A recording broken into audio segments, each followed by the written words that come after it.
Game On with Christine Epp, live at Bell Direct for you today. Christine, Virgin, kind of a tale of two markets really, is it not? That international division sagging, but pleasing performance domestically. Do you see that profitability push as one that they will achieve, or what might throw them off course?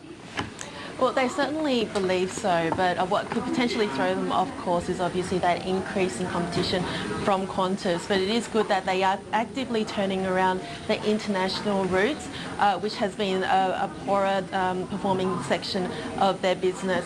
Now, you mentioned, the airline returning to profit perhaps by full year 2016 through its restructure and its more disciplined capital management. So that is working. It's narrowed its full year loss to $93.8 million. That's almost a 69% improvement on the previous year. But shares aren't changed today, and that is because the result is a bit lackluster compared to the efforts of Qantas. We did see Qantas turn around $1 billion losses into profit in a very short time, and this included a recently announced $90 million in bonuses to its employees. So Virgin Australia reporting a 10.3% jump in revenue thanks to its Velocity frequent flyer program. There isn't a dividend yet for its investors, but the airline is ahead of schedule to post its cost savings of around $1 billion by 2017. Another positive to come out of the results is they have upped their cost savings target to $1.2 billion. Its best result also came in towards the fourth quarter, which, as the airline pointed out, is a continued positive trajectory. It is going to be interesting to see how the results fare compared to Qantas.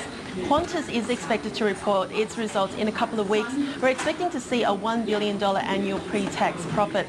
Now, both airlines should see improved earnings thanks to fuel savings, lower costs and higher yields. We did see improved domestic yields for Virgin Australia, and that lower Aussie dollar is expected to see domestic travel more attractive as well, and that's going to be a tailwind for Virgin Australia and Qantas's domestic businesses.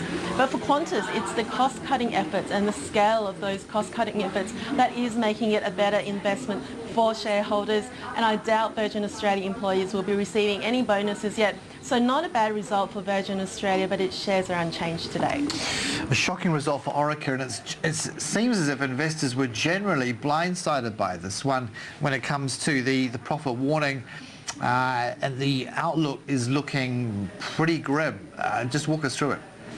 A massive write-down for Orica. It's announced a write-down of $1.65 billion, and we are seeing its shares down over 16% today. Now, the company is facing an extremely challenging operating environment. The write-down follows a review of business, and the company hasn't released a profit guidance. We generally don't see one from Orica, but we have seen them manage expectations by hinting market expectations of that $490 million full-year profit is optimistic. The figure is now expected to be between 10 to 15% below that number. So it's been a tough time for the company that predominantly provides explosives to the mining industry.